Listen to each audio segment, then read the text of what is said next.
వెంకటరెడ్డి ఏమన్నారు? వైఎస్ఆర్సీపీ అధికార ప్రతినిధి వెంకటరెడ్డి ఏమన్నారు? జైళ్లను బాగు చేసుకోండి, భవిష్యత్తులో మీరందరూ ఉండాల్సింది అక్కడే అని అన్నారు. అంతే, చంద్రబాబుకు కోపం వచ్చింది, లోకేష్కు ఆక్రోశం వచ్చింది, పోలీసులకు ఆదేశం వచ్చింది. యూనిఫామ్ లేని పోలీసుల టీం వెంకటరెడ్డి ఇంటికి వచ్చింది. అక్రమ అరెస్ట్ జరిగిపోయింది.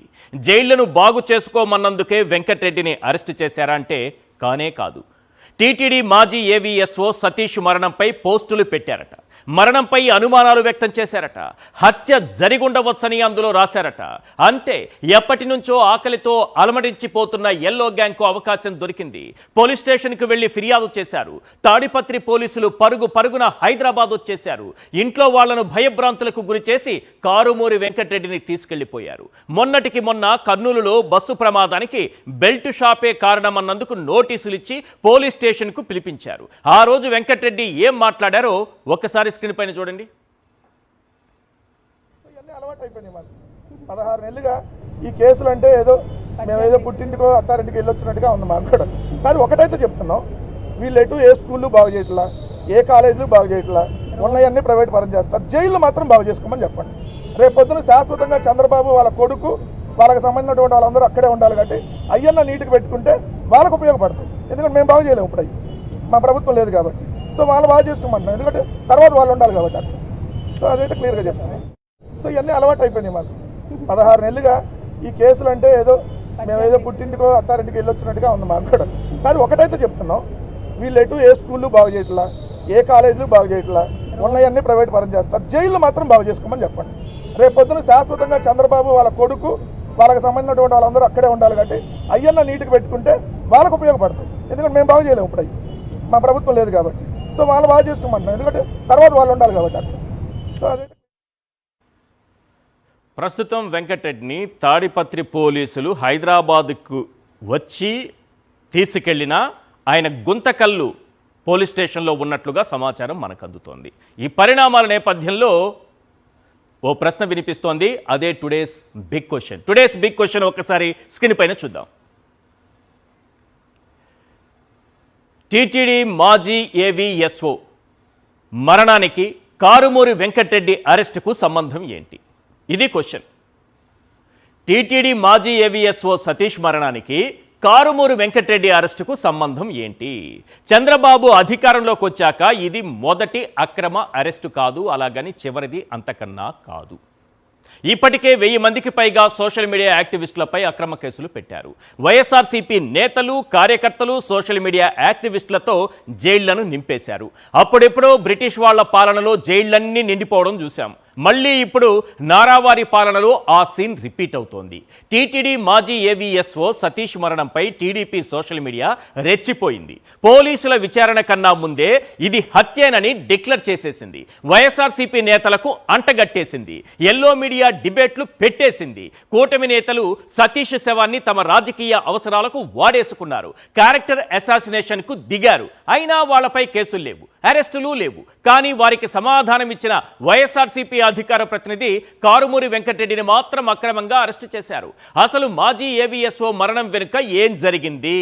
విచారణకు బయలుదేరిన సతీష్ విగత జీవితగా ఎలా మారారు? ఇది హత్య, ఆత్మహత్య అన్న దానిపై క్లారిటీ ఇవ్వాల్సింది పోలీసులు. కానీ ప్రశ్నించిన పాపానికి వెంకటరెడ్డి అరెస్ట్ అయ్యారు. ఇలాంటి అక్రమ కేసులు, అరెస్టులు ఎన్ని చేసినా ఏ వ్యవస్థ, ఏ రాజ్యాంగం తమను ఏమీ చేయలేదన్న ధీమా ఆ కొందరు పోలీసుల్లో కనిపిస్తోంది. కానీ అన్ని రోజులు ఒకేలా ఉండవు సార్. సవీంద్రారెడ్డి కేసులో గంజాయి పెట్టి గంజాయి రవాణా చేస్తున్నాడని అక్రమ కేసు పెట్టి వేధించిన పోలీసులపై అతనే రివర్స్లో కేసు పెట్టాడు. సుప్రీంకోర్టులో పిటిషన్ వేశాడు. తనకు నష్టపరిహారం చెల్లించాలని కోరాడు. సుప్రీంకోర్టు ఏం చేసిందో తెలుసా? డీజీపీకి, ఎస్పీకి నోటీసులు ఇచ్చింది. ఒక్కసారి అది స్క్రీన్ పైన చూడండి. ఆ వార్తను చూద్దాం, ఏం జరిగిందన్నది. రైట్, డీజీపీ, ఎస్పీ, ఎస్హెచ్ఓలకు నోటీసులు ఇచ్చింది సుప్రీంకోర్టు. ఒకసారి ఫ్రీజ్ చేయండి. రాష్ట్ర ప్రభుత్వం డీజీపీ, ఎస్పీ, ఎస్హెచ్ఓలకు సుప్రీంకోర్టు నోటీసులు. సిబిఐ దర్యాప్తుపై జనవరి 5 వరకు స్టే పొడిగింపు. సౌందర్రెడ్డికి పరిహారంపై మీ స్పందన ఏంటి? గంజాయి కుట్ర, అక్రమ నిర్బంధం కేసులో ప్రభుత్వం తనకు నష్టపరిహారం చెల్లించాలంటూ వైఎస్ఆర్సీపీ నేత కుంచాల సౌందర్రెడ్డి ఆర్టికల్ 32 కింద దాఖలు చేసిన పిటిషన్పై అత్యున్నత న్యాయస్థానం స్పందించింది. ఇప్పుడు అర్థమైందా? మనకి కొన్ని హక్కులు ఉన్నాయి. అక్రమంగా అరెస్ట్ చేసుకుంటూ పోతుంటే, అక్రమ కేసులు పెట్టేస్తుంటే, అక్రమంగా జైళ్లలో నిర్బంధిస్తుంటే, అక్రమంగా మన ఇళ్లలో గంజాయి పెట్టి గంజాయి కేసులు పెట్టేస్తుంటే ఇవన్నీ చూస్తూ ఊరుకోవడానికి వ్యవస్థలు కళ్ళు మూసుకొని లేవు సార్. ఖచ్చితంగా పనిచేస్తాయి. వ్యవస్థల్ని ఒకప్పుడు మనం మేనేజ్ చేసి ఉండొచ్చు, అన్ని సందర్భాలలో మేనేజ్ చేయడం కుదరకపోవచ్చు. గుర్తుపెట్టుకోండి, ప్రతి సందర్భంలోనూ వ్యవస్థల్ని మేనేజ్ చేయలేం. ఈరోజు ఆర్టికల్ 32 కింద సౌందర్ రెడ్డి సుప్రీంకోర్టుకి వెళితే డీజీపీకి, ఎస్పీకి, ఎస్హెచ్ఓలకు సుప్రీంకోర్టు నోటీసులు కూడా ఇచ్చింది నష్టపరిహారం చెల్లించాల్సిన అంశం పైన. ఒక వెంకట్రెడ్డి, ఒక సవీంద్రారెడ్డి, ఒక ప్రేమ్ కుమార్ మాత్రమే కాదు సార్. కూటమి ప్రభుత్వం అధికారంలోకి వచ్చిన 18 నెలల కాలంలో ఈ తరహా అక్రమ కేసులు, అరెస్టులతో వేధింపులకు గురైన వాళ్ళు వందల సంఖ్యలో ఉన్నారు. ఇలాంటి కేసులు, అరెస్టులను సాక్షాత్తు హైకోర్టు తప్పుబట్టిన, పోలీసుల తీరును ఎండగట్టిన, వారి తీరులో మార్పు రాలేదు. ఇదంతా చూస్తుంటే అసలు ప్రజాస్వామ్యం ఉన్నట్టా చచ్చినట్టా అన్న అనుమానం కలుగుతోంది. రెడ్ బుక్ పాలనలో ప్రజాస్వామ్యం ఉనికి కోల్పోతున్న వేళ ప్రధానంగా వినిపిస్తున్నటువంటి ప్రశ్నలేంటో ఒక్కసారి మనం స్క్రీన్ పైన చూద్దాం. రైట్, క్వశ్చన్ నెంబర్ 1, నోటీసులు ఇవ్వకుండా ఎందుకు అరెస్టు చేస్తున్నారో చెప్పకుండా వెంకట్రెడ్డిని లాక్కెళ్లారంటే ప్రజాస్వామ్యం ఉన్నట్టా చచ్చినట్టా? క్వశ్చన్ నెంబర్ 2, పోలీసులు యూనిఫామ్లో ఉంటేనే విధి నిర్వహణలో ఉన్నట్టని సుప్రీం చెప్పినా పాటించలేదంటే ప్రజాస్వామ్యం ఉన్నట్టా చచ్చినట్టా? క్వశ్చన్ నెంబర్ 3, టీటీడీ మాజీ ఏవీఎస్ఓ సతీష్ మరణాన్ని వైఎస్ఆర్సీపీకి అంటగడుతూ ఐటీడీపీ పోస్టులు పెట్టినా పట్టించుకోలేదంటే ప్రజాస్వామ్యం ఉన్నట్టా చచ్చినట్టా? క్వశ్చన్ నెంబర్ 4, సతీష్ను వైఎస్ఆర్సీపీ నేతలే చంపేశారంటూ ఎల్లో మీడియాలో డిబేట్లు పెట్టినా కేసులు పెట్టలేదంటే ప్రజాస్వామ్యం ఉన్నట్టా చచ్చినట్టా? క్వశ్చన్ నెంబర్ 5, హామీలపై ప్రభుత్వాన్ని నిలదీస్తూ పోస్టులు పెడితే వ్యవస్థీకృత నేరం సెక్షన్ల కింద కేసులు బనాయించారంటే ప్రజాస్వామ్యం ఉన్నట్టా చచ్చినట్టా? క్వశ్చన్ నెంబర్ 6, అప్పుడెప్పుడో పోస్టులు పెట్టారని ఇప్పుడు కారులో గంజాయి పెట్టి గంజాయి అక్రమ రవాణా కేసులు పెట్టారంటే ప్రజాస్వామ్యం ఉన్నట్టా చచ్చినట్టా? క్వశ్చన్ నెంబర్ 7, ప్రభుత్వంపై రీల్స్ చేసినందుకు 300 రూపాయలు జేబులో పెట్టి అక్రమ వసూళ్లకు పాల్పడుతున్నాడని ప్రేమ్ కుమార్ పై కేసు పెట్టారంటే ప్రజాస్వామ్యం ఉన్నట్టా చచ్చినట్టా? క్వశ్చన్ నెంబర్ 8, అదుపులోకి తీసుకుని 3-4 రోజుల పాటు 3rd డిగ్రీతో హింసించి ఆ తర్వాత కోర్టులో హాజరుపరుస్తున్నారంటే ప్రజాస్వామ్యం ఉన్నట్టా చచ్చినట్టా? Question number 9, police station CCTV footage ఇవ్వమని కోర్టు ఆదేశిస్తే కోతులు కొరికేశాయని పోలీసులే అబద్ధాలు చెబుతున్నారంటే ప్రజాస్వామ్యం ఉన్నట్టా చచ్చినట్టా? క్వశ్చన్ నెంబర్ 10, ఇప్పటిదాకా 1200 మందికి పైగా సోషల్ మీడియా యాక్టివిస్టులపై అక్రమ కేసులు పెట్టి వేధిస్తున్నారంటే ప్రజాస్వామ్యం ఉన్నట్టా చచ్చినట్టా? ఈ ప్రశ్నలు ప్రజలు అడుగుతున్నారు, వీటికి సమాధానం కావాలి.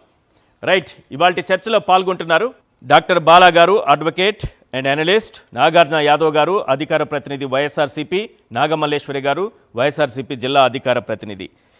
వారితో మాట్లాడే ముందు హరిత గారు, వెంకట్రెడ్డి సతీమణి మనకు ఫోన్ లైన్లో అందుబాటులో ఉన్నారు. ముందుగా వారితో మాట్లాడదాం. హరిత గారు నమస్కారం అండి. నమస్తే అండి. మేడం, ఏం జరిగింది ఈరోజు ఉదయాన?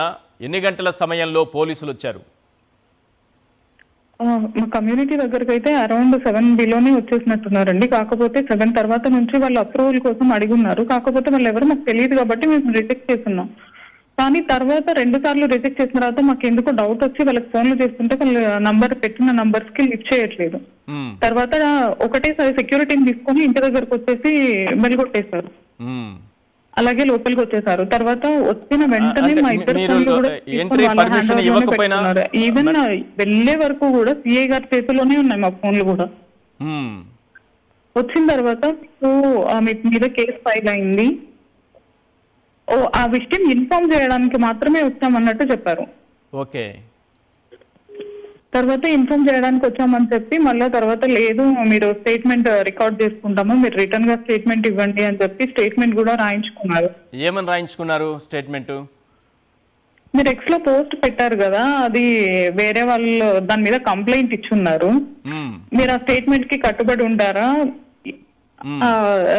పోస్ట్ పెట్టున్నారు కదా, సో అది మీ ఇష్టపూర్వకంగానే పెట్టారా, మీరు ఎలా పెట్టారు, ఏ ఉద్దేశంతో పెట్టారు అని చెప్పేసి అడుగున్నారు. అంటే టీటీడీ మాజీ ఏవీఎస్ఓ సతీష్ మరణానికి సంబంధించినటువంటి పోస్ట్ అది, అవునా? అవునండి. సో ఆయన పెట్టినటువంటి పోస్ట్ పైన దీనికి మీరు కట్టుబడి ఉన్నారా అన్నట్టుగా వాళ్ళు సంతకం పెట్టించుకున్నారా? ఇంకేమన్నా అడిగారా? అది అడిగారండి. మ్మ్. తర్వాత మామూలుగా పర్సనల్ డీటెయిల్స్ అవన్నీ కూడా అడిగి ఉన్నారు. ఓకే. మీరు ఎవరైనా అంటే మీకు కావాలని ఎవరైనా పెట్టించి మోటివేట్ చేసి ఆ పోస్ట్ పెట్టించారా, లేదంటే మీరు మీ అంతటా మీరు ఓన్ గా పెట్టున్నారా, లేదంటే మీరు ఎలా అంటే అఫీషియల్ గా జగనన్న కనెక్ట్ అనే పేజ్ లో కూడా వచ్చింది కదా, సో మీ పార్టీ ఏమన్నా మీకు చెప్పి పెట్టించిందా అని కూడా అడిగారు. లేదు, అది నా ఉద్దేశపూర్వకంగా నేను అధికార ప్రతినిధిగా నా ఉద్దేశం దాంట్లో పెట్టాను అని కూడా ఈయన సమాధానం చెప్తున్నారు. ఓకే. అయితే దాన్ని తీసేస్తారా ఇట్లా అంతా కూడా అడిగారు. లేదు, నేను పెట్టిన దానికి నేను కట్టుబడి ఉన్నాను అని కూడా ఈయన చెప్పారు. అదంతా రిటర్న్ స్టేట్మెంట్ కూడా తీసుకున్నారు.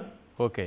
తీసుకున్న తర్వాత నేను నోటీస్ ఇవ్వడానికి మాత్రమే వచ్చామని చెప్పారు. మళ్ళా తర్వాత లేదు తీసుకెళ్తాము, అరెస్ట్ చేస్తున్నామని కూడా డైరెక్ట్ అవార్డు కూడా యూజ్ చేయలేదండి. పదండి వెళ్దాము, విచారణకు పిలుస్తున్నాము అనేసి అన్నారు. పదండి వెళ్దామంటే ఏంటి వాళ్ళ ఉద్దేశం? అదే డైరెక్ట్ గా కూడా చెప్పలేదు. అరెస్ట్ కి తీసుకొని వెళ్తున్నాం అనే వర్డ్ కూడా వాళ్ళు యూజ్ చేయలేదు. పదండి వెళ్దామంటే మరి మేమేం అర్థం చేసుకోవాలి? ఎందుకు మన నోటీసులు ఇవ్వండి అని అడగలేదా? మీరు నిజంగా ఏదన్నా ఉంటే నా పైన కేసు నమోదై ఉంటే నోటీసులు ఇవ్వండి అని వెంకటరెడ్డి గారు అడగలేదా? నోటీసులు ఇవ్వండి అని అడిగితే ఇప్పుడు కాదు తర్వాత మీకు చూపిస్తామని అన్నారు. అండ్ అలాగే వాళ్ళ ఐడి కార్డులు చూపించలేదు, వాళ్ళు సివిల్ డ్రెస్ లో వచ్చున్నారు. సివిల్ డ్రెస్ లో వచ్చారు, ఎవరు యూనిఫామ్ లో లేరు. ఎస్, అక్కడ కనిపిస్తున్నటువంటి సీసీ కెమెరా ఫుటేజ్ లో కూడా ఎక్కడ ఎవరు కూడా యూనిఫామ్ లో లేనట్టే కనిపిస్తుంది. యాక్చువల్లీ యూనిఫామ్ లో వస్తేనే వాళ్ళు విధి నిర్వహణలో ఉన్నట్టు ఇది సుప్రీంకోర్టు కూడా చెప్పిందండి. వాళ్ళని మీరు అడిగారా, ఎవరు మీరు, అసలు ఏ లోపలికి వస్తున్న వాళ్ళు నిజంగా పోలీసుల, ఎవరైనా గూండాలా, రౌడీలా మనకు ఎలా తెలుస్తుంది? మన ఇంట్లోకి ఒక్కసారిగా ఒక 5-6 చొరబడితే మనకు ఎలా తెలుస్తుంది? మీకు ఏం చెప్పారు వాళ్ళు వచ్చిన వెంటనే?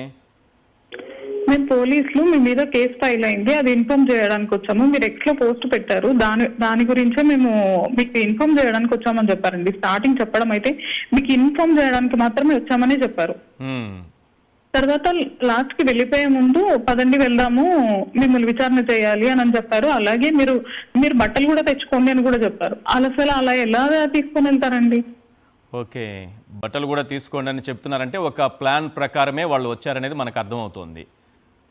అదే అలా మాట్లాడుతూ ఉంటే అలా నా ఫోన్ కూడా తీసుకోతున్నారు కదా, మీరు నా ఫోన్ కి సంబంధం ఏంటి, అసలు నా ఫోన్ ఎందుకు తీసుకొని వెళ్తున్నారు అని అడిగితే దానికి కూడా చాలా సేపు వాదించారు వాళ్ళు.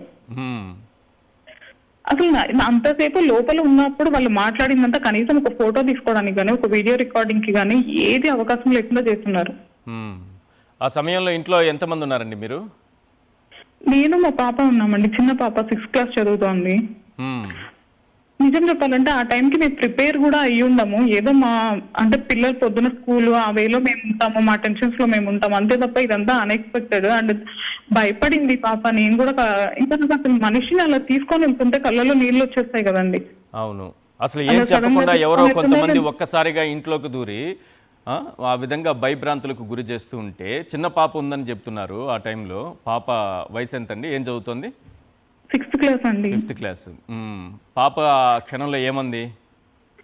అదే వాళ్ళ ఫాదర్ కి చాలా అటాచ్డ్, తను కూడా ఏడుస్తా ఉండింది, ఇంకా నేను కూడా ఏడుస్తా ఉన్నాను. ఇంకా మేము అట్లా ఏడుస్తా ఉంటే కూడా ఆ సిఐ గారు ఏం చెప్పారంటే, మీరు దీన్ని ఏడ్చి ఇష్యూ చెయ్యొద్దు, పెద్దది చేస్తే మీకే ప్రాబ్లం అవుతుంది, మీ వచ్చే కాన్సిక్వెన్సెస్ అన్ని మీరే భరించాల్సి వస్తుంది ఇష్యూ పెద్దది చేస్తే. ఓకే, అది ఎలా అండి? అంటే మన ఎమోషన్స్ కూడా వాళ్ళు కంట్రోల్ చేయాలనో లేకపోతే వాళ్ళ కంట్రోల్లో మనం ఉండాలనో ఎలా ఉంటారు అసలు?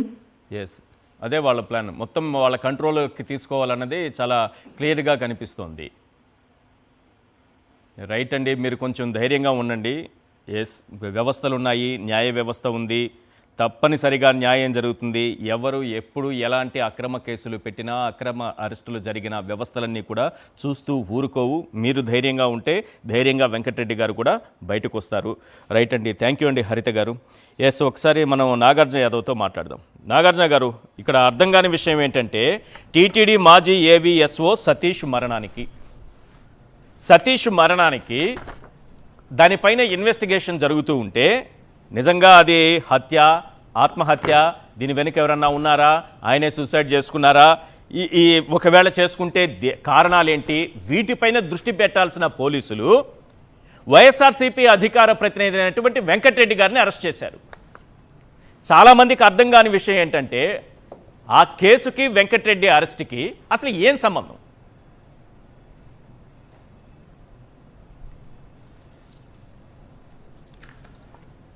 సో ముందుగా ప్యానెల్లో ఉన్నటువంటి మా సోదరిమణికి, అదేవిధంగా అడ్వకేట్ గారికి, సాక్షి టీవీ ప్రేక్షకులకి అందరికీ నమస్కారాలండి. సరే, వైఎస్ఆర్ కాంగ్రెస్ పార్టీ అధికార ప్రతినిధులపైన, ఇప్పుడు వెంకటరెడ్డి గారి పైన జరుగుతున్నటువంటి కేసులు చూస్తే ఒక సందర్భాన్ని మీకు తెలియజేయాల్సి అనుకుంటున్నా. చంద్రబాబు నాయుడు గారు అధికారంలోకి వచ్చి ఈ రోజుకి 532 రోజులు. ఈ 532 రోజుల్లో 793 మంది మీద కేసులు పెట్టారు సార్. ఓకే, 793 మంది అంటే ప్రతిరోజు ఎయిదర్ కేసు అన్నా పెడుతున్నారు, లేకపోతే ఎవరన్నా రిమాండ్ అన్నా పంపిస్తున్నారు. ఓకే, 397 మందిని రిమాండ్కి పంపించారు, జైలుకి పంపించారు. వీళ్ళందరినీ 793 మంది అందరినీ కూడా YSR Congress party legal cell వాళ్ళు సొంత కుటుంబ సభ్యులుగానే కూర్చొని వాళ్ళందరినీ కూడా బయటికి తీసుకొచ్చి వాళ్ళందరినీ రిమాండ్ రిపోర్ట్లు వచ్చినా కానీ, పీటీ వారెంట్లు వచ్చినా కానీ లీగల్ సెల్ అవిశ్రాంతంగా కృషి చేస్తుంది. నిజంగా మా లీగల్ సెల్ సభ్యులకి ముందుగా వారందరికీ ధన్యవాదాలు తెలియజేస్తున్నా. అసలు మీరు చూస్తే వర్రా రవీంద్ర 26 కేసులు, ఇంటూరు రవికిరణ్ 19 కేసులు, హరీశ్వర్ రెడ్డి 19, బోడి వెంకటేష్ 17, కృష్ణమురళి గారు 16, రాకేష్ గాంధీ 16, సజ్జల భార్గవ్ రెడ్డి, రామకృష్ణారెడ్డి గారు వాళ్ళ అబ్బాయి పైన 16 కేసులు, వీరారెడ్డి పైన ఒక 11 కేసులు, శ్రీరెడ్డి గారి పైన 11 కేసులు, కల్లం హరికృష్ణారెడ్డి గారి మీద 11 కేసులు. ఈ చూడండి నెంబర్లో. కాబట్టి ఇదే విధమైనటువంటి పద్ధతుల్లో వైఎస్ఆర్ కాంగ్రెస్ పార్టీని హింసించాలనే ఉద్దేశంతో ఈ కూటమి ప్రభుత్వాన్ని ఫ్యాక్టరీ ఆఫ్ ఫాల్స్ కేసెస్ అని అనొచ్చు. సార్ ఏం సార్, ప్రతిరోజు ఒకరిని జైలుకు పంపిస్తున్నారు, ఒకరి మీద కేసు బుక్ చేస్తున్నారు సార్. అంటే పర్ డే 1.5 మంది మీద కేసులు బుక్ చేస్తున్నారు, 1.5 కేసెస్ పర్ డే. ఇది ఆంధ్రప్రదేశ్ రాష్ట్రంలో జరుగుతున్నటువంటి వ్యవహారం. సార్ వాయిస్ వినపడుతుందా sir? Clear clear clear Nagarjuna గారు.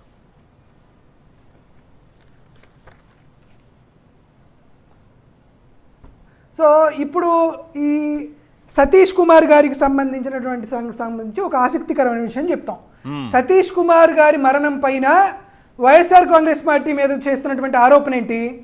సతీష్ కుమార్ గారు దొంగతనం చేసేటువంటి రవికుమార్ అనేటువంటి ఒక గుమస్తాను పట్టుకున్నారు. ఈ గుమస్తాతో రాజీ చేసుకున్నారు. రాజీ చేసుకోవడానికి వైఎస్ఆర్ కాంగ్రెస్ పార్టీకి సంబంధించిన వ్యక్తులు సతీష్ కుమార్ని ఒత్తిడి చేశారు. ఓకే, ఒత్తిడి చేసి అతను ఏదో చెప్పకూడని పేర్లు చెబుతారు కాబట్టి అతను నోరు తెరవకుండా వైఎస్ఆర్ కాంగ్రెస్ పార్టీకి సంబంధించిన వాళ్ళే ఆయన్ని చంపేశారు అనేది తెలుగుదేశం పార్టీ వాదన. అంతేనా? అంతే, కరెక్ట్. సో ఇందులో వాస్తవం ఎంతో ఒకసారి ఆలోచిద్దాం సార్. ఇది వై సతీష్ కుమార్ గారు అంటే చనిపోయిన వ్యక్తి, అంటే ఆత్మహత్య చేసుకున్నారా లేకపోతే చంపివేయబడ్డారో కోర్టు గారు, న్యాయస్థానాలు గారు తీర్చాలి. ఆ వై సతీష్ కుమార్ గారు తన స్వహస్తాలతో హైకోర్టు ఆఫ్ ఆంధ్రప్రదేశ్లో ఇచ్చినటువంటి కౌంటర్ పిటిషను, ఈ కౌంటర్ పిటిషన్కి ఆయనే సంతకం పెట్టారు. Y Satish Kumar son of Brahmaiah, aged 35, occupation revenue reserve inspector of police, RPR railways. ఆయనే వెరిఫికేషన్ చేస్తూ అటెస్ట్ చేసినటువంటి, ఆయనే సంతకం పెట్టినటువంటి పిటిషను. ఈ పిటిషన్లో సతీష్ కుమార్ గారు ఏం చెప్పారో ఈరోజు మీకు తెలియజేస్తా. సతీష్ కుమార్ గారు ఏం చెప్పారంటే ఈ పిటిషన్లో, ఐ రెస్పెక్ట్ఫుల్లీ సబ్మిట్ దట్, నేను కాంపౌండబుల్ అఫెన్స్ అనేది అతను దొంగతనం చేస్తే నా పైన ఎటువంటి ఒత్తిడి లేకుండా, నా పైన ఎవరు ఏ విధమైనటువంటి ఇన్ఫర్మేషన్ లేకుండా కేవలం సిఆర్పిసి సెక్షన్ 320 ప్రకారం నాకు సంబంధించినటువంటి గుడ్ విల్తో, ఒక గుడ్ కాజ్తో టీటీడీకి సంబంధించినటువంటి వ్యవహారాల యొక్క ఉన్నతి కోసం కేవలం నాకు నేనుగా అతనితో రాజీ చేకూరాను అని ఆయన ఇచ్చినటువంటి అఫిడవిట్ కాపీ ఇది. The Indian penal code IPC 379, 380 అనే దాని ప్రకారం నేను ఆయనతో రాజీ చేసుకున్నది కేవలం కాంపౌండబుల్ అఫెన్స్ కాబట్టి నాకున్నటువంటి ఆఫీసర్ యొక్క హక్కుల మేరకు CRPC IPC సెక్షన్స్ ప్రకారం నేను ఆయనతో రాజీ చేసుకున్నా. దీనిపైన ఎవరి ఒత్తిడి లేదు. అసలు నేను రాజీ చేసుకోవడానికి టీటీడీ బోర్డు రిజల్యూషన్ కానీ, టీటీడీకి సంబంధించినటువంటి మేనేజ్మెంట్ వాళ్ళు ఇచ్చేటువంటి పర్మిషన్ కానీ నాకు అవసరం లేదు అని తన స్వహస్తాలతో కోర్టులో సతీష్ కుమార్ గారు ఇచ్చినటువంటి అఫిడవిట్ ఇది, కౌంటర్ అఫిడవిట్ ఇది. దీనిపైన ఈయన ఈ అఫిడవిట్ మొన్న అక్టోబర్లో పెట్టాడు. అక్టోబర్లో ఈయన అఫిడవిట్ పెట్టిన తర్వాత అనుమానాస్పదంగా సతీష్ కుమార్ అనే వ్యక్తి చనిపోయాడు. ఒకవేళ ఆయన ఆత్మహత్య చేసుకొని ఉండుంటే దీన్నే డయింగ్ డిక్లరేషన్గా ప్రకటించాలి. ఒకవేళ ఆయన హత్య గావించబడితే ఈ పిటిషన్ వేయడం పట్ల ఎవరైతే ఇబ్బందులు గురి చేస్తారో వారే చంపారని ఫీల్ అవ్వాలి. ఓకే. సో ఈ పిటిషన్ వేయడం వల్ల వైఎస్ఆర్ కాంగ్రెస్ పార్టీకి ఏమన్నా ఇబ్బంది జరుగుతుందా సార్? వైఎస్ఆర్ కాంగ్రెస్ పార్టీకి ఎలాంటి ఇబ్బంది ఉండదు. ఇప్పుడు మళ్ళీ ఇప్పుడు ఈ కేసును తవ్వుతున్నారే, ఈ కేసును తవ్వుతున్న వాళ్ళకి ఇబ్బంది. ఇప్పుడు వైఎస్ఆర్ కాంగ్రెస్ పార్టీకి ఎటువంటి ఇబ్బంది జరగకుండా దాంతో పాటు ఆయన ఏం చెప్తున్నారు చూడండి. The parties only has to make an allegation and the writ petition itself says that it totally baseless, illegal and it has to be dismissed with cause అని సతీష్ కుమార్ ఇచ్చినటువంటి అఫిడవిట్. దాంతో పాటు ఆయన ఏం చెప్తున్నాడు చూడండి. ద ఎంటైర్ పిటిషన్ అంటే ఆయన మీద వేసినటువంటి petition, the entire petition on face of it imaginary, ఊహాతీతమైనటువంటి పిటిషను, నా మీద ఆరోపణలు ఊహాతీతమైనవి. It have been filed with ulterior motives, ఒక హిడెన్ ఎజెండాతో నా మీద ఆరోపణలు చేస్తున్నారని చనిపోయినటువంటి సతీష్ కుమార్ గారు హైకోర్ట్ ఆఫ్ ఆంధ్రప్రదేశ్లో వ్రిట్ పిటిషన్ నెంబర్ 1294/2025లో ఆయన వేసినటువంటి పిటిషను. ఇది ఎప్పుడు వేశారు సార్? అక్టోబర్ 24, 27వ తేదీ, అక్టోబర్ 24. ఈ పిటిషన్ వేసినటువంటి నెల రోజులు తిరక్క ముందే అతను అనుమానాస్పద రీతిలో ఆయన చనిపోవడానికి గల కారణం ఏంటి? ఇది కేవలం వైఎస్ఆర్ కాంగ్రెస్ పార్టీకి సంబంధించినటువంటి శ్రేణులు లేదా అప్పుడున్నటువంటి టీటీడీ బోర్డు సభ్యులు, అప్పుడున్నటువంటి టీటీడీ బోర్డు ఈఓ, అప్పుడున్నటువంటి టీటీడీ బోర్డు చైర్మన్ నన్ను ఏ విధంగా కూడా నన్ను ఒత్తిడికి గురి చేయలేదు. వారి యొక్క ఎటువంటి ఆదేశాలు లేకుండా కేవలం నాకు దఖలుపడ్డ అధికారాలతో మాత్రమే నేను రాజీ చేసుకున్నానని సతీష్ కుమార్ గారు ఇచ్చినటువంటి అఫిడవిట్. ఈ అఫిడవిట్ వీరు వేసిన తర్వాత ఇతను అనుమానాస్పద మృతిలో చనిపోవడానికి గల కారణాలేంటో వీటిపైన ఈ అనుమానాలపైన వీరు చెప్పినటువంటి కాదు సార్, వీరు చెప్పినటువంటి ఒక్క నిమిషం సార్, వీటిని సతీష్ కుమార్ గారు చేసినటువంటి దీన్ని కూడా టీటీడీఓ అనిల్ కుమార్ సింగల్ గారు ఆయన వేసినటువంటి affidavit. Anil Kumar single IAS, son of KL single, aged 54 years. ఈయన ఎప్పుడు వేశాడు? సేమ్ అక్టోబర్ 24, 10/24/2025 ఆయన అఫిడవిట్ లో ఆయన కూడా ఏం చెప్తారంటే the accused without any permission or authorization from respondent number 2 or the TTD board, no prior approval or instruction from TTD management. వారు కూడా ఇదే చెప్పారు. ఇప్పుడు ఉన్నటువంటి అనిల్ సింఘాల్ కూడా రాజీ చేయడానికి టీటీడీ బోర్డు యాజమాన్యం కానీ లేకపోతే టీటీడీ బోర్డు యొక్క తీర్మానం కానీ ఏమీ లేదని అనిల్ సింఘాల్ గౌడ్ కూడా ఇచ్చినటువంటి అఫిడవిట్. ఇద్దరు అఫిడవిట్ల ద్వారా జరుగుతుంది ఏంటంటే ఆ రాజీ కేసులో వైఎస్ఆర్ కాంగ్రెస్ పార్టీ నాయకులది కానీ అప్పుడున్నటువంటి టీటీడీ బోర్డులకు సంబంధించిన వారి ప్రమేయం లేదని. ఇది జరిగిన తరువాత 30 రోజుల్లోనే ఒక ప్రభుత్వ ఉన్నతాధికారి బీసీ అధికారి అనుమానాస్పద మృతిలో చనిపోతుంటే దానికి సంబంధించినటువంటి వాళ్ళు కారణాలు ఏవాలో ఖచ్చితంగా హైకోర్టు న్యాయస్థానం తెలియాలి. ప్రజలందరూ దీని గురించి ఆలోచించండి. దీని వెనకాల ఎవరున్నారు ఏంటో అనేది మీ విజ్ఞతకి మీకున్నటువంటి తెలివితేటలకే వదిలేస్తున్నాం. రైట్. నాగమల్లేశ్వరి గారు, డైవర్షన్ పాలిటిక్స్లో బాగా ఆరితేరినటువంటి ఈ ప్రభుత్వం ఈరోజు సతీష్ మరణం పైన ఉన్న అనుమానాలపైన ప్రజల్లో ఒక చర్చ జరుగుతున్నప్పుడు వైఎస్ఆర్సీపీ అధికార ప్రతినిధి వెంకటరెడ్డిని వైఎస్ఆర్సీపీకి సంబంధించి ఒక వాయిస్గా గట్టి వాయిస్గా నిలబడిన వెంకటరెడ్డిని అరెస్ట్ చేయటం ద్వారా మొత్తం డైవర్ట్ చేసి ఇటు తిప్పేయాలనే కుట్ర ఏమన్నా చేస్తోందా? సార్, మీకు ప్యానెల్లో ఉన్నటువంటి పెద్దలందరికీ నమస్కారం సార్.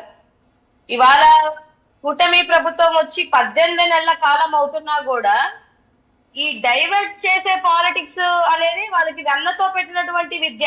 అందులో మనకు ప్రావీణ్యం లేదు కానీ వీళ్ళకైతే మాత్రం వెన్నతో పెట్టినటువంటి విద్య సార్.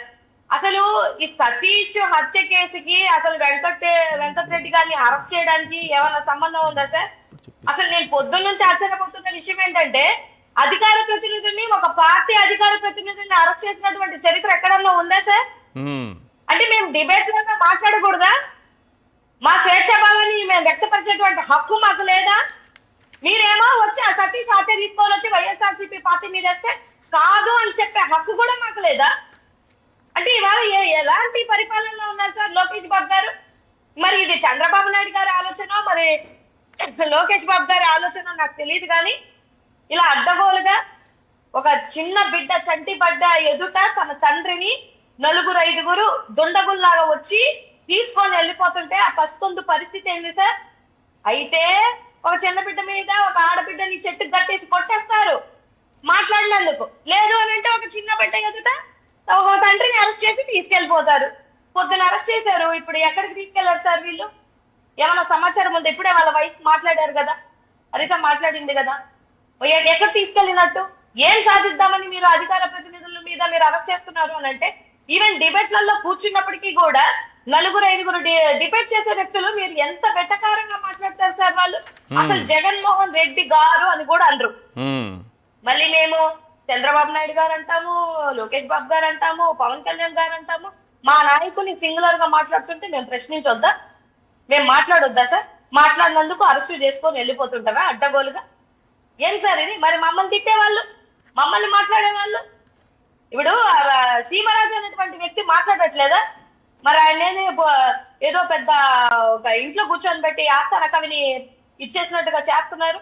మరి ఆర్పీ మాట్లాడుతున్నారు, ఆర్పీని అరెస్ట్ చేయరా? అక్కడ ఉన్నటువంటి అధికార ప్రతినిధులు అడ్డగోలుగా మాట్లాడుతున్నారు, వాళ్ళందరినీ అరెస్ట్ చేయరా? అంటే వైఎస్ఆర్సీపీ కార్యకర్తల నుంచి వైఎస్ఆర్సీపీ అధికార ప్రతినిధులు గొంతులు ఎత్తకూడదు, గొంతు ఎత్తి మాట్లాడకూడదు. మీరు కూడా పోస్టులు పెడుతుంటారు, మీరు కూడా కొన్ని వీడియోస్ పెడుతుంటారు, కాస్త జాగ్రత్తగా ఉండాలేమో అని అనిపిస్తోంది నాకు. సార్, పొద్దున్న నుంచి నాకు టార్చర్. నేను వెంకటరెడ్డి గారి కోసం ఇది ఖండిస్తున్నాను. నేను ఒక అధికార ప్రతినిధి గారిని పెట్టినప్పటి నుంచి నెక్స్ట్ నువ్వే, లేకపోతే నెక్స్ట్ నాగార్జున, లేకపోతే నెక్స్ట్ శేఖర్ రెడ్డి. ఏంది సార్ ఇది? ఏంది మేము అధికార ప్రతినిధమా లేకపోతే ఇంకేమన్నా అనుకుంటున్నారా? ఎంతమందిని అరెస్ట్ చేసుకొని పోతారు అడ్డగోలుగా మీరు?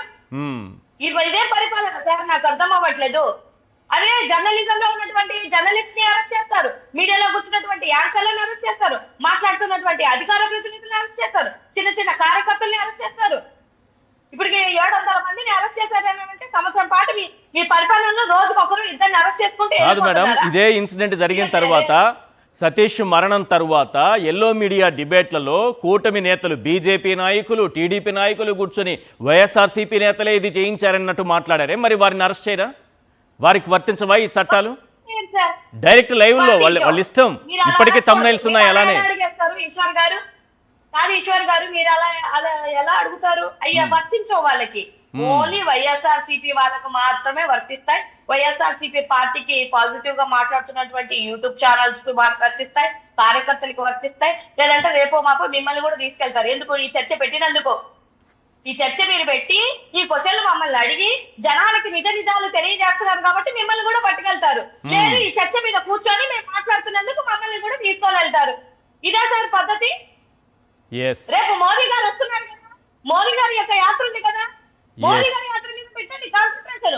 వెంకటరెడ్డి గారి మీద కాన్సన్ట్రేషన్ పెట్టి అది చూడండి. ఆ సీసీ ఫోటోస్ ఒక్కరికన్నా యూనిఫామ్ ఉందా సార్? యూనిఫామ్ లేదా? అసలు అర్థం కాని విషయం. సుప్రీంకోర్టు అంత క్లియర్గా మొన్న చెప్పిన తర్వాత కూడా యూనిఫామ్ లేకుండా ఎంత ధైర్యంగా వచ్చేస్తున్నారంటే పోలీసులు, మరి ఏంటో వాళ్ళకు ఉన్నటువంటి ధైర్యం ఏంటో, సుప్రీంకోర్టును కూడా లెక్క చేయని విధానం ఏంటో అర్థం కావట్లేదు. వైఎస్ఆర్సీపీ ఎమ్మెల్సీ రఘురామ్ గారు మనకు ఫోన్ లైన్లో అందుబాటులో ఉన్నారు, వారితో ఒకసారి మాట్లాడదాం. రఘురామ్ గారు, అసలు ఏంటి సార్ ఈ టీటీడీ మాజీ ఏవిఎస్ఓ సతీష్ మరణం ఒక మిస్టరీగా మారింది. దానిపైన ఒక దర్యాప్తు జరుగుతోంది. దానిపైన వాస్తవాలు వెల్లడించాల్సిన పోలీసులు వైఎస్ఆర్సీపీ అధికార ప్రతినిధి వెంకటరెడ్డిని అరెస్ట్ చేయడం ఏంటి? హలో హలో, వెంకటరెడ్డి గారు ఈ ప్రభుత్వం వచ్చినప్పటి నుంచి తన గొంతుకు బలంగా వినిపిస్తున్నాడు. అప్పటి నుంచి కూడా చాలా సార్లు ఆయన మీద అరెస్ట్ చేయాలనే ప్రయత్నాలు జరిగినాయి. ఫస్ట్ లో ఒకసారి నోటీస్ ఇచ్చారు వైజాగ్ సంబంధించిన ఒక కేసులో. అప్పుడు 41 నోటీస్ ఇచ్చారు, అయిపోయింది. ఇప్పుడు వెంకటరెడ్డి మాట్లాడింది ఏం తప్పులేదు. ఎందుకంటే మీరు ఇది ప్రభుత్వ హత్య అని అంటే ఇట్లా అరెస్టులు చేసి మా గొంతు నొక్కేద్దామంటే లక్షలాది గొంతులతో అదే పలికిస్తాం. ఎందుకంటే ఇది కేవలం నిజాన్ని కప్పిపుచ్చడానికి మీరు చేసే ప్రక్రియగా భావిస్తాం. అంతేనా? ఇప్పుడు వెంకటరెడ్డి అరెస్ట్ తర్వాత మీరందరూ సైలెంట్ అయిపోయి భయపడిపోయి ఇక్కడితో ఆ కేసు గురించి కానీ దాని వెనుక నిజంగా ఎవరైనా ఉన్నారా లేరా ఏమి కానీ ప్రశ్నించకుండా ఉండరా? గట్టిగానే మాట్లాడతారా? వైఎస్ఆర్ కాంగ్రెస్ పార్టీలో జగన్మోహన్ రెడ్డి గారి ద్వారా మా అందరికీ సంక్రమించింది ధైర్యం. భయం అనేది జగన్మోహన్ రెడ్డి గారి రక్తంలో లేదు. ఆయన ఎమ్మటి తిరిగే ఏ కార్యకర్త ఎమ్మట వైఎస్ఆర్ సిపి కార్యకర్తలకి భయం తెలియదు, భయం ఉండదు. రెట్టించిన పట్టుదలతో ఇంకా ఎక్కువ మాట్లాడతారు. ఖచ్చితంగా ఆ నిజాన్ని నిగ్గు తేల్చే వరకు ఇది ప్రభుత్వ హత్యగానే మేము భావిస్తాం. కాదు సార్, ఇప్పటికీ 532 రోజులైంది ప్రభుత్వం అధికారంలోకి వచ్చి.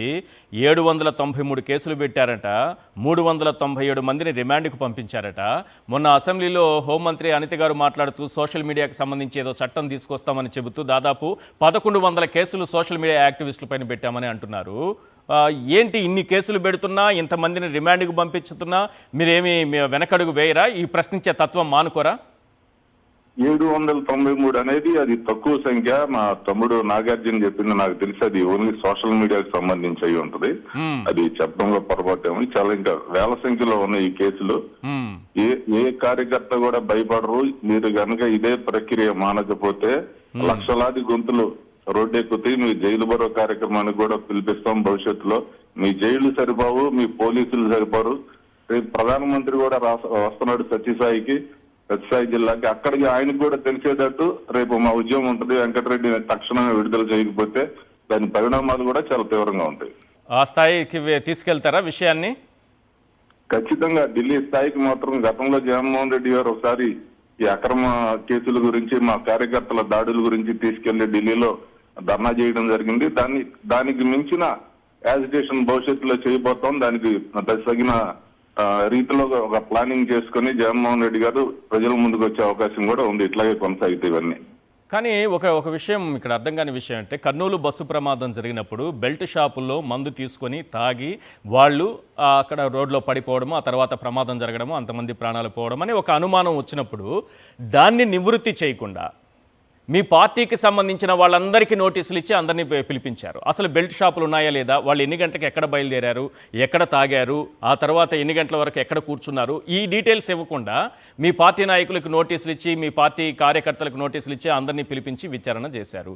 ఇప్పుడు సతీష్ మరణ అనే అంశానికి సంబంధించి కూడా ఎక్కడా ఎటువంటి సమాధానం చెప్పకుండా ప్రశ్నించినందుకు మళ్ళీ వెంకటరెడ్డిని అరెస్ట్ చేశారు. అంటే మీరు ఏ ఇష్యూని తీసుకున్నా ఈ ప్రభుత్వానికి సంబంధించి దానిపైన సమాధానం రాదు, కేవలం అరెస్ట్ మాత్రమే వస్తుంది. సార్ ఇప్పుడు కర్నూలు ఇష్యూలో ఖచ్చితంగా అది లిక్కర్ నకిలీ మద్యం అని చెప్పి మా వాళ్ళు ఆరోపణ చేశారు. దానికి సంబంధించి మీరు ఎటువంటి ఇది కాదు అని నిరూపించలేకపోయారు. కేవలం నోటీసులు ఇచ్చి వీళ్ళని భయపెట్టి దీన్ని ఆపేద్దాం అనుకుంటే అది జరిగే పని కాదు. ఈ కేసులో కూడా మేము ముందు నుంచి చెప్తున్నాం, టీడీపీ వాళ్ళు ఇది వైసీపీ చేసిన హత్య అని చెప్పారు. దానికి ఎటువంటి వాళ్ళ మీద ఏ చర్య లేదు. ఐటీడీపీలో కానీ వాళ్ళ ప్రసార మాధ్యమాల్లో కానీ ఇది వైఎస్ఆర్ సిపి మీద బురద జల్లుతో వాళ్ళు చేసిన అల్లరి అంతా ఇంత కాదు. దాని మీద ఎటువంటి చర్యలు లేవు. మేము ఖచ్చితంగా ఇది ప్రభుత్వ హత్య అంటే ఎందుకుని అతని గొంతుకు నొక్కాలని ట్రై చేస్తున్నారు. ఇది ఖచ్చితంగా వైఎస్ఆర్ సిపికి చాలా ఆక్షేపణీయం. దీన్ని మేము ఖచ్చితంగా వ్యతిరేకిస్తున్నాం. బలంగా మా గొంతులు వినిపిస్తాం. లక్షలాది మంది ఇదే మాట రోజు మాట్లాడాల్సిన అవసరం కూడా ఉంది. మాట్లాడి తీరుతాం. Right, thank you sir. Raghuram గారు, బాలా గారు, ఇది ఎఫ్ఐఆర్ కాపీ వెంకటరెడ్డికి సంబంధించినటువంటిది. ఏదో సోషల్ మీడియాలో పోస్టులు పెట్టారని ఆయన వచ్చి తీసుకెళ్లిన విధానం కూడా మీరు చూశారు. సీసీటీవీ ఫుటేజ్ మొత్తం కూడా బయటకు వచ్చింది. ఏంటి అసలు ఈ రాష్ట్రంలో ఏం జరుగుతుంది, పోలీసులు వ్యవహరిస్తున్నటువంటి తీరుపైన ఏం చెప్తారు? అసలు ఫస్ట్ ఆఫ్ ఆల్ నా స్ట్రైట్ క్వశ్చన్ ఏంటంటే పబ్లిక్ అందరూ తెలుసుకోండి.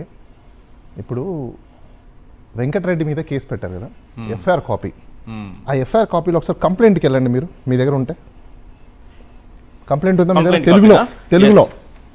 ఇప్పుడు వెంకటరెడ్డి చేసిన ట్వీట్ పోస్ట్ ఏంటి? బేసికల్గా ఇది హత్యేమో, అవును, హత్య చేయబడిందేమో అన్నది. నేను చాలాసార్లు మొత్తుకుంటున్నాను, ఆంధ్రప్రదేశ్ ప్రభుత్వానికి నేను విన్నపించాను, మీ టీవీ ఛానల్ ద్వారానే అప్పీల్ కూడా చేశాను, ట్రైనింగ్లకి పంపించండి దయచేసి. వీళ్ళకి నాలెడ్జ్ లేకపోవడం వల్ల సివిలియన్ రైట్స్ ఇన్ఫ్రింజ్మెంట్స్ అవుతున్నాయని చెప్పేసి ఎన్నోసార్లు చెప్పాను నేను. ఇక్కడ కూడా లేదు. 173 BNSS చదవండి అయ్యా మీరందరూ. Sub clause 3 there is a reasonability of time. ఆడ కంప్లైంట్లు ఏమని ఇచ్చారు? వెంకటరెడ్డి అలిగేషన్స్ ఏంటి? క్రిమినల్ లాలో any person can set into the motion అంటే ఎవరైనా అలిగేషన్స్, ఒక అన్యాచురల్ డెత్స్ మీద డౌట్స్ ని రేస్ చేయొచ్చు. ఆయన ఒక ప్రతిపక్ష పార్టీ, అది ప్రతిపక్ష పార్టీ వాళ్ళకేం కొమ్ములు రాలేదు, లేకపోతే ఈయనకేం కొమ్ములు రాలేదు. కామన్ సిటిజన్, కామన్ సిటిజన్ తెలుసుకోండి దయచేసి డిబేట్ చూస్తుంటే మాత్రం. నాకు భయం వేస్తుంది ఏంటంటే ఒక రాజకీయ పార్టీకి సంబంధించిన అధికార ప్రతినిధినే ఇంత ఇదిగా తీసుకెళ్లిపోతే బలవంతంగా, రేపు సామాన్యుడని మీరు అంటున్నారు, అది నా భయం. సరే నేను ఇక్కడికి వస్తున్నా, ఎవరు క్వశ్చన్ చేయగలరు? నేను అక్కడికి వస్తున్నా. ఈ కంప్లైంట్ లో ఏమని రాశారు సార్? ఇటీవల తాడిపత్రిలో సోన్సో రైల్వే స్టేషన్ సోన్సో అనుమానాస్పదంగా పట్టాల మీద దగ్గర మరణించబడిన జరిగినది. ఇతను ఏం చెప్తున్నాడు ఈ కంప్లైంట్?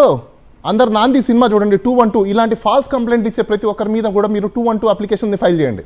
ఎట్లా ఈ కంప్లైంట్ అంటే చెప్తున్నారు సార్ అక్కడ ఏమని, ట్విట్టర్ లో ఏదైతే ఈయన కన్ఫెస్ చేశాడో, this complaint is saying that ఏమని, అనుమానాస్పదంగా మరణించడం జరిగినది. జరిగిందేమో కాదు, జరిగినది. అంటే అర్థం ఏంటి? ఇప్పుడు ఈయన కూడా ఫాల్స్ గానే నారేట్ చేస్తున్నాడుగా, ఫాల్స్ గానే నారేట్ చేస్తున్నారుగా. కళ్ళు కనిపించట్లేదా మీకు? ఏం చేస్తున్నారు మీరు? నాకు అర్థం కావట్లేదు. ఎగ్జాక్ట్లీ, మీరు చదువుకున్నారా? మీ ఓపెన్ చెప్తున్నాను. వెంకటరెడ్డి గారు బయటకు వచ్చిన తర్వాత ఇమీడియట్ గా వీళ్ళ మీద ఎవరైతే తప్పుడు కంప్లైంట్లు పెట్టారో వీళ్ళ మీద కంప్లైంట్ చేయండి ఫస్ట్. వీళ్ళకి బేసిక్ నాలెడ్జ్ లేదు, ఎఫ్ఐఆర్ కట్టడానికి కాన్ఫిడెన్స్ లేదు. నేను ఎందుకు చెప్తున్నానంటే మేము రోజు కంప్లైంట్ ఇవ్వాలనుకున్నాను సార్, నాకు చేతనైంది రాశాను, నాకు రాశాను. కరెక్ట్ అండి. దానికి చదువుకో, ఇప్పుడు దానికి డిగ్రీలు చేసి ఎగ్జామినేషన్స్ లో క్వాంటిట్యూడ్, aptitude, reasoning, mental ability subject ఇవన్నీ నేర్చుకొని ఎగ్జామ్ పెట్టి క్వాలిఫై చేసి పాస్ అయ్యి దేనికి పనిలాకనా? దేనికోసం మేము రిక్రూట్ చేసుకునేది గవర్నమెంట్ లో ఎంప్లాయీస్ ని? దేనికోసం రిక్రూట్? కామన్ మ్యాన్ కి తెలియకపోతే it is your duty, sovereign duty, you have to discharge, you have to apply your mind. పోస్టులు, వీడియోలు, రీల్స్ వల్ల వర్గాల మధ్య వివాదాలు, ప్రభుత్వ ప్రతిష్టను దిగజార్చడం, ద్వేషభావం ఇవన్నీ పెరుగుతుందని రాశారు. నేను ఒక క్వశ్చన్ చెప్తాను sir. bare apprehensions is cannot to take the considerations of turn into the criminal offense. మన ఆంధ్రప్రదేశ్, ఉమ్మడి ఆంధ్రప్రదేశ్ హైకోర్టులో సీజేగా చేసి ఈరోజు సుప్రీంకోర్టులో ఉన్నారు జేకే మహేశ్వరి గారు ఒక బ్యూటిఫుల్ జడ్జ్మెంట్ ఇచ్చారు. నేను అది కూడా చదివి వినిపిస్తాను, తెలుసుకోండి. మేబీ ఇప్పుడు మేము చెప్తే కొంతమందికి తెలియదు. ఏమంటారంటే మాకు అన్నీ తెలుసు, మేము దేన్ని ఫాలో అవ్వమని కొంతమంది ఆఫీసర్లు అంటారు. అయ్యా మీకు తెలిసింది సగం నాలెడ్జ్, ఓపెన్గా చెప్తున్నాను. ఎందుకంటే రోజు మేము పిటిషన్లో రాస్తాం, ఇది రాసి కోర్టులో మేము సబ్మిట్ చేస్తాం. వీళ్ళకి నాలెడ్జ్ ఇంతే ఉంది, వీళ్ళకి బుర్రలు ఇంతే ఉంది.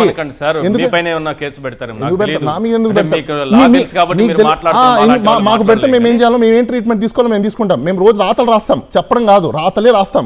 ఎందుకంటే దట్ ఈస్ మేము క్వాలిఫై అయింది దాని గురించే. మీరు చేసే తప్పులను ఎత్తి చూపడం కోసం మేము క్వాలిఫై అయింది, మీరు చెప్పితే మాటలు వినడం కోసం మేము లేము. ఓకే, జడ్జ్మెంట్లో ఏం చెప్పారు? బ్యూటిఫుల్ జడ్జ్మెంట్, తెలంగాణకు సంబంధించింది. సుప్రీంకోర్టు చెప్పింది, we may further observe that the object of the criminal proceedings is to be bring a wrong doer to justice and it is not a means of to get revenge or seek the vendetta against of a person. అంటే అర్థం ఏంటో తెలుసా? Criminal లాని create చేసింది ఎవరో victim అయితేనో, ఎవరో బాధితులు ఉంటే వాళ్ళని కాపాడడం కోసం ఉంది తప్ప మీరు వెండెట్టా గురించి చేయడం కోసమో, రివెంజ్ తీసుకోవడం కోసమో లేదు. రైట్? ఇప్పుడు ఆ కంప్లైంట్లు ఏముంది? Who is he? Is agriculture, వ్యవసాయం చేసుకుండే ఆయన. అవునా? వ్యవసాయం చేసుకుండే ఆయన పర్సన్ ఈ కంప్లైంట్కి అసలు ఏంటి సంబంధం? అసలు ఆ వ్యక్తికి తెలుసా? ఆ వ్యక్తికి తెలియలేదు, ఆ కంప్లైంట్కి తెలియలేదు. It is not the duty of the police officer to say that. Criminal లాలో any person can set into the motion అని తెలియదు ఆయనకి.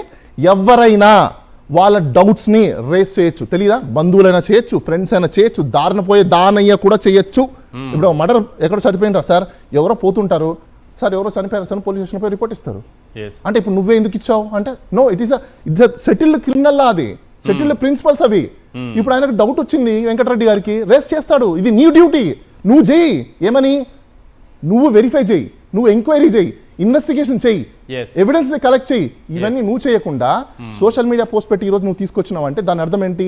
అల్ట్రా మోటివ్తో ఈ పోలీస్ డిపార్ట్మెంట్ వాళ్ళు ఈరోజు అయితే బిహేవ్ చేస్తున్నారో మీరు డెఫినెట్గా దయచేసి మీరు ఇప్పటికైనా అర్థం చేసుకోండి. ఎందుకంటే నేను ఒక ఎక్స్పర్ట్గా చెప్తున్నాను మీకు, మీ పైన మాత్రం ఇప్పుడు ఎవరైతే బాధ్యతలు కానీ కంప్లైంట్లు పెడితే ఆ కంప్లైంట్ కంప్లీట్గా అయ్యేంత వరకు మీరు మీ సర్వీస్ రూల్స్లో మీరు ఫేస్ చేస్తారు.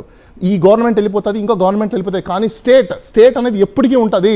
మీ కంప్లైంట్ అంటే ఈ రోజు ఇక్కడ వీగిపోయినా నెక్స్ట్ లెవెల్స్ అప్పీల్ వరకు ఉంటాయి. దయచేసి మీరు అర్థం చేసుకొని రూల్ ఆఫ్ లాని, బిఎన్ఎస్ఎస్ని, సిఆర్పిసిని, ఐపీసీని, బిఎన్ఎస్ఎస్ని ప్రాపర్గా ఫాలో అవడం నేర్చుకోండి. ఒకవేళ పోలీసులు అక్రమ కేసు పెట్టారు, మనకి ఇబ్బంది పెట్టారు, ఆ తర్వాత మనం వాళ్ళపైన కేసు డెఫినెట్ గా పెట్టచ్చు, కోర్టులో కేసు.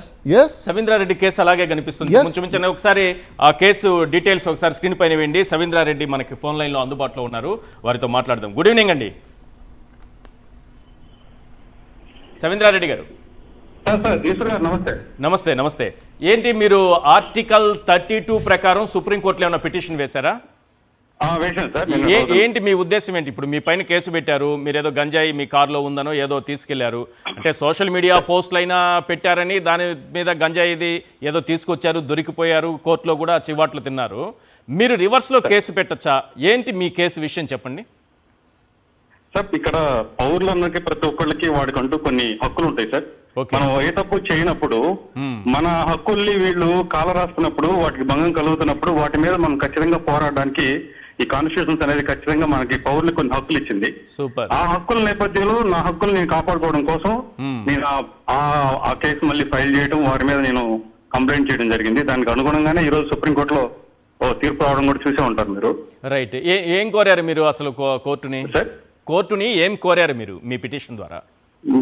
దీంట్లో నేను ఎలాంటి తప్పు చేయలేదు, తప్పు చేయకపోయినా కానీ రాష్ట్ర పోలీసులు ఎవరైతే ఉన్నారో వాళ్ళు అక్రమంగా నా మీద ఈ కేసును బనాయించి నా హక్కుల్ని కాలు రాస్తున్నారు. దీని మీద మీరు తగు చర్యలు తీసుకోవాల్సిందిగా సుప్రీంకోర్టు వారిని కోరడం జరిగింది సార్. అంటే నష్టపరిహారం అడిగారా మీరు? మీరు పరిహారం ఏమన్నా అడిగారా? హలో, మీరు పరిహారం ఏమైనా అడిగారా? నష్టపరిహారం అడిగాము. దీనివల్ల నేను సమాజంలో కావచ్చు, లేకపోతే నేను బిజినెస్ పరంగా కావచ్చు చాలా మాట్లాడాల్సి వచ్చింది. చేయని తప్పుకి నేను చాలా ఇబ్బంది పడాల్సి వచ్చింది. కాబట్టి తగిన నష్టపరిహారం చెల్లించాల్సిందిగా నేను సుప్రీంకోర్టుని కోరడం జరిగిందండి. దానికి వచ్చే నెల జనవరి 5వ తేదీ దాకా ఏదో మొత్తాన్ని వాయిదా చేశారు దాని మీద. అవును. కానీ ఈ లోపు సమాజంలో మీకు జరగాల్సిన నష్టం క్యారెక్టర్ అసాసినేషన్ చేసినట్టే కదా వీళ్ళు? ఖచ్చితంగా జరిగినట్టే కదా సార్. ఎందుకంటే నేనేదో ఒక చిన్న వ్యాపారం చేసుకుంటూ కుటుంబాన్ని ఏదో పోషించుకుంటూ ఉన్నటువంటి వ్యక్తి మీద అసలు నాకు ఎప్పుడు నేను ఇంతవరకు ఫిజికల్ గా నేను గంజా ఎలా ఉంటుందో నేను ఇంతవరకు చూడనటువంటి మనిషిని, అలాంటి వ్యక్తిని పట్టుకుని ఏదో ఫ్యామిలీతో కార్లో వెళ్తుంటే హఠాత్తుగా ఒక దొంగలాగా వచ్చేసేసి కారును ఆఫ్ చేసి, వాళ్ళు యూనిఫామ్ లేకపోవడం వల్ల వాళ్ళని రౌడీలు అనుకోవాలా, దొంగలు అనుకోవాలా, దోపిడీదారులు అనుకోవాలా, ఒక సామాన్యులు ఎలా ఫీల్ అవుతారు సార్? ఇప్పుడు యూనిఫామ్ ఉంటే దాని లెక్క వేరు, మనం ఖచ్చితంగా వాళ్ళకి రెస్పెక్ట్ ఇస్తాము, హానర్ చేస్తాం సార్. కానీ ఇట్లా హఠాత్తుగా దోపిడీదారులాగా దారికి అడ్డంగా కాచి ఉన్న కారులోంచి దించేసి తీసుకెళ్తున్నటువంటి ఇలాంటి వాళ్ళని మరి పోలీసులు ఈ విషయాలు అంటే వాళ్ళు మన రక్షణ కల్పించాల్సిన పోలీసులు ఇంత దుర్మార్గంగా ప్రవర్తించడం అనేది ఇంకా మనం ఏది మాట్లాడినా కానీ ఇప్పుడు తప్పు అవుతుంది కాబట్టి పెద్దగా ఎక్కువ మాట్లాడలేకపోతున్నాం సార్. ఈరోజు వెంకటరెడ్డి గారి సంగతి విషయం చూసుకుంటే గత 7-8 ఏళ్లుగా నాకు వెంకటరెడ్డి వ్యక్తిగతంగా నాకు పరిచయస్తుడు, చాలా మంచి వ్యక్తి. అతను ఎక్కడ కూడా అబ్యూజ్ గా మాట్లాడడం కానీ ఇలాంటి ఏదైనా సబ్జెక్ట్ పరంగా మాట్లాడతాడు తప్ప ఎప్పుడు కూడా అతను పరుషంగా మాట్లాడడం అయితే నేను ఎప్పుడు చూడలేదు. మరి ఈ రోజు అలాంటి వెంకటరెడ్డిని కూడా నాకు ఎలాంటి అవమానం జరిగిందో, నాకు ఎలాంటి పరాభవం జరిగిందో అలాంటి పరిస్థితుల్లోనే ఈ రోజు వెంకటరెడ్డి దగ్గరికి వచ్చేసేసి వితౌట్ యూనిఫామ్, ఎలాంటి యూనిఫామ్స్ ఉండవు, వస్తారు పట్టుకెళ్తారు లోపలేస్తారు, వస్తారు పట్టుకెళ్తారు లోపలేస్తారు, రిపీటెడ్ సార్. అసలు పౌరుల హక్కులు అంటే వీళ్ళకి పాపంతో సమానం అయిపోయింది. ఎవరి హక్కుల్ని వీళ్ళు పట్టించుకునే పరిస్థితుల్లో లేరు. ఈ గవర్నమెంట్ వచ్చిన తర్వాత ఎస్పెషల్లీ ఒక వర్గాన్ని అయితే చాలా దారుణ హింసలు పడతా ఉన్నారు. దీనికి ముగింపు ఎప్పుడు పలుకుతుందో కూడా అర్థం కానిటువంటి పరిస్థితుల్లో ఈ రోజు ప్రజలందరూ ఉన్నారు సార్. మాలాంటి అయితే నిజంగా భయభ్రాంతులకు గురవుతూ ఉన్నాము. కానీ మీరు కొంతమంది బాధితులకు నిజంగా ఒక ఇన్స్పిరేషన్ లా మారారు మీరు వేసినటువంటి పిటిషన్ ద్వారా. థ్యాంక్ యూ అండి. అండ్ యాక్చువల్లీ నిజంగా నేను నాకు జరిగిన దాని తర్వాత కోర్టు అక్షంతలు వేయడం కావచ్చు, కొన్ని సీరియస్ యాక్షన్ తీసుకోవడం వల్ల ఇలాంటి దాడులు కొంతవరకు అవుతాయని నేను అనుకున్నాను సార్. కానీ వీళ్ళ ధైర్యం ఏంటో, వీళ్ళ మరి వెనకాల నుండి ఎవరు నడిపిస్తున్నారో వాళ్ళ దమ్మేంటో నాకు అర్థం కావట్లేదు. మరింత పెచ్చిరిల్లిపోతున్నారు తప్ప ఈ వీళ్ళు అంటే ఈ హక్కులు ఉల్లంఘన చేయడం అనేది మాత్రం వీళ్ళు ఆపడం లేదు సార్. వాళ్ళు మరి వాళ్ళ విజ్ఞత వదిలేయడమే సార్ దీన్ని ఇంకా. రైట్ అండి, థ్యాంక్ యూ అండి సవీంద్రారెడ్డి గారు. ఎస్ 2 minutes మీరు మాట్లాడండి సార్, అందరూ 2 minutes మాట్లాడతారు. ఏంటి ఎవరైనా ఇప్పుడు పౌరులు మనకి నష్టం జరిగింది, మనం బాధితులము అనుకుంటే మనం మళ్ళీ రివర్స్లో వెళ్ళొచ్చు. అందుకోసమే ప్రజలకందరికి నేను ఏం చెప్తున్నానంటే, ఒక సినిమా ఉంది కావాలంటే మీరు నరేష్ ఒక సినిమా ఉంది 212 అప్లికేషన్ వేసుకోవడానికి సినిమా. ఆ సినిమా చూడండి. పోలీస్ వాళ్ళు మీ మీద దురుద్దేశపూర్వకంగా చార్జెస్ ఫ్రేమింగ్ చేసే విధంగానే, అలిగేషన్స్ చేసే విధంగానే కంప్లైంట్స్ ఉంటే మాత్రం వాళ్ళ మీద మీరు యాక్షన్ తీసుకోవాలి. అయితే తెలంగాణ హైకోర్టు రీసెంట్గానే ఒక జడ్జిమెంట్ కూడా ఇచ్చింది. ఈ సోషల్ మీడియా కేసెస్కి సంబంధించిన locus standi verification police must be confirm whether the complainant qualifies as a person of aggrieved. అంటే అర్థం ఏంటి, ఒక వ్యక్తి నీకు కంప్లైంట్ ఇస్తున్నట్టు నిజంగా ఇతను అగ్రీవ్డ్ పర్సనా కాదా అనేది ఎవరు రెస్పాన్సిబిలిటీ? పోలీస్ వాళ్ళ duty. Failure of the police duties, it is amount to be a nothing but violation of the civilian rights. Right. If the civilian rights is violated by the police department, every civilian have a right to sue them. Okay. A officer కైనా ఎవరైనా అది until chief minister వరకు, prime minister వరకు కూడా మీ యొక్క duties ఏంటి? Protection చేయడం మీ పని, జీవితాలని కాపాడడం మీ పని. మీకు లా ఇచ్చింది వెపన్ దేనికో. లాకి 2 సైడ్ నుంచి, అంటే కాయిన్కి 2 సైడ్ ఉన్నట్టు అలానే నైఫ్కి 2 sides ఉన్నప్పుడు కూడా లా మీకు ఒకరికి ఇవ్వాలి పవర్. మీకు ఇచ్చిన పవర్ దేనికోసం అంటే గుడ్ ఫెయిత్ అని ఒకటి ఉంటుంది సిఆర్పిసిలో. గుడ్ ఫెయిత్ ద్వారా మీరు జస్టిస్ చేయడానికో లేకపోతే విక్టిమ్ని మీరు కాపాడడం కోసం చేయాలి తప్ప విక్టిమైజ్ చేయడం కోసం చేయడానికి లేదు. వెంజన్స్ అసలు చేయకూడదు. నాగార్జున గారు ఒక 2 minutes మాట్లాడండి సార్.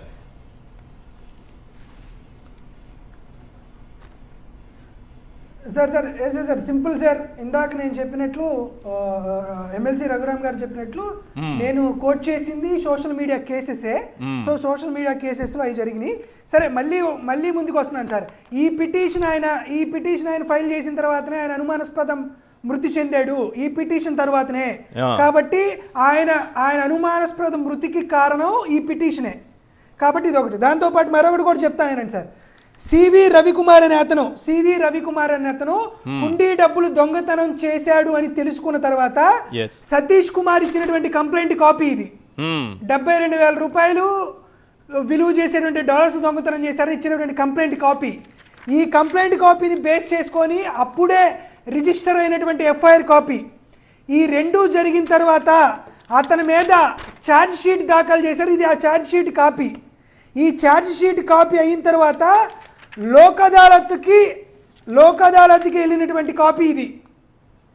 లోక్ అదాలత్ కోర్టుకి వెళ్ళిన తర్వాత వీళ్ళిద్దరి మధ్య కాంప్రమైజ్ అయ్యి కాంపౌండబుల్ అఫెన్సే కాబట్టి దాన్ని మనం ఎట్టి పరిస్థితుల్లోనూ రాజీ అవ్వచ్చని ఇచ్చినటువంటి అవార్డు ఇది.